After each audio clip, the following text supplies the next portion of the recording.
Hello all எல்லாருக்கும் வணக்கம். நம்ம பார்க்க போறது "மனிதன் தெய்வமாகலாம்" அப்படின்ற படத்த பத்தின ரிவ்யூ தான். இந்த படத்தில செல்வராகவன் அண்ட் செல்வராகவன் கூட ஒரு பெரிய நடிகர் பட்டாளமே நடிச்சிருக்காங்க. இந்த படத்தோட கதை அப்படி சொல்லி பார்த்தோம்னா வந்து ஒரு சராசரி மனுஷன். அவன் வந்து இந்த ஊரே வணங்கக்கூடிய ஒரு தெய்வத்தோட நிலைக்கு வந்து அடையறான். அது ஏன் அடையறான்? எதுக்காக அடையறான்? அப்படிங்கிறது தான் அந்த படத்தோட மொத்த கதையும், திரைக்கதையும் இதெல்லாம் அமைச்சிருக்காங்க. ஸோ படத்தோட ஃபர்ஸ்ட் சீனே வந்து செல்வராகவன் வந்து ஜெயில்ல இருக்காரு. அப்போ வந்து ஒரு சீனியர் பொலிட்டிஷியன் பார்க்க வராரு. வந்து "உனக்கு என்ன நடந்துச்சுன்னு என்கிட்ட சொன்னா தான் என்னால வந்து உனக்கு உதவ முடியுன்றாரு." ஸோ அங்கருந்து தான் கதை ஸ்டார்ட் ஆகுது. ஃபிளாஷ்பேக் போர்ஷன் வந்து ஓப்பன் பண்றாங்க. ஸோ ஒரு 110 பேர் மட்டுமே வசிக்கிற ஒரு கிராமம். அந்த கிராமத்தில வந்து அவங்களுக்கு தேவையான எந்த பேசிக் திங்ஸுமே இல்ல. ஸ்கூலா வெளில போணும், மெடிக்கலா வெளில போணும், வேலையா வெளில போணும். இந்த மாரி ஒரு சூழ்நிலை உள்ள ஒரு ஊரு. ஸோ இந்த பிரச்சனைக்காக போராடுறதுக்கு ஒரு சீனியர் சிட்டிசன் இருக்காரு. அவர் போராடிக்கிட்டே இருக்காரு. இது மத்தியில வந்து நம்ம ஹீரோ இருக்காரு. அவருக்கு வந்து பொண்ணு கிடைக்க மாட்டேங்குது. ஸோ ஒரு பொண்ணு தேடி கல்யாணம் பண்ணி வைக்கிறாங்க. அண்ட் இந்த ஹீரோ கேரக்டர சுத்தி சுத்தி வர்றதுக்கு ஒரு சுட்டித்தனமா ஒரு சின்ன குழந்தைய காமிச்சிருக்காங்க. அமுதான்ற கேரக்டர்ல வந்திருக்கு. ரொம்ப நல்லா நடிச்சிருந்துச்சு அந்த பொண்ணு.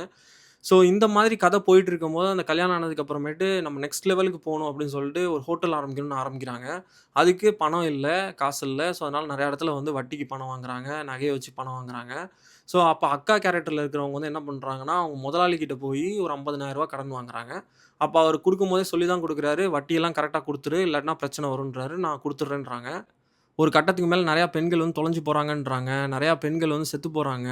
அதுக்கப்புறமேட்டு இந்த அமுதாங்கிற கேரக்டர் கூட வந்து பாம்பு கடிச்சு இறந்துருதுன்றாங்க. ஸோ இதெல்லாம் வந்து எதனால நடக்குது? ஃபைனலா என்ன ஆச்சு? இதுக்கு பின்னாடி இருக்கிற ரீசன் என்ன? அப்படிங்கிறதெல்லாம் தான் மீதி கத. ஸோ இந்த படத்தில வந்து பார்த்தீங்கன்னா, சைல்ட் அப்யூஸு, அதுக்கப்புறமேட்டு விமன் அப்யூஸு இதெல்லாம் பத்தி பேசியிருக்காங்க. இந்த படம் கண்டிப்பா தேவையா? அப்படின்னு சொல்லி பார்த்தோம்னா, கண்டிப்பா இந்த மாரி படங்கள் தேவ.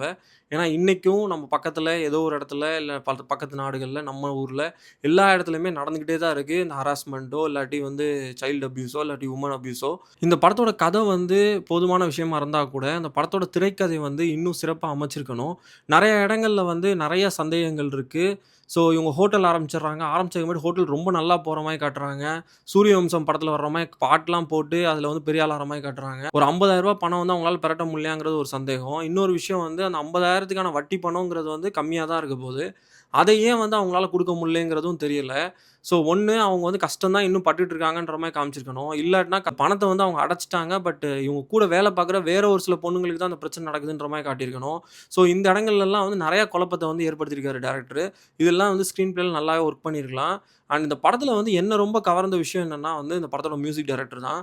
இந்த படத்த நான் பார்த்ததுக்கான காரணமே வந்து "கலங்காதே" அப்படின்ற ஒரு பாட்டு தான். மியூசிக் டைரக்டர் உண்மையிலே ரொம்ப நல்லா ஒர்க் பண்ணியிருக்காரு.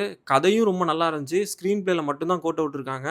ஸோ உங்களுக்கு டைம் இருந்துச்சுன்னா பாருங்க. இல்லாட்டினா ஓடிடில படம் வர வரைக்கும் வெயிட் பண்ணி பாருங்க. நன்றி.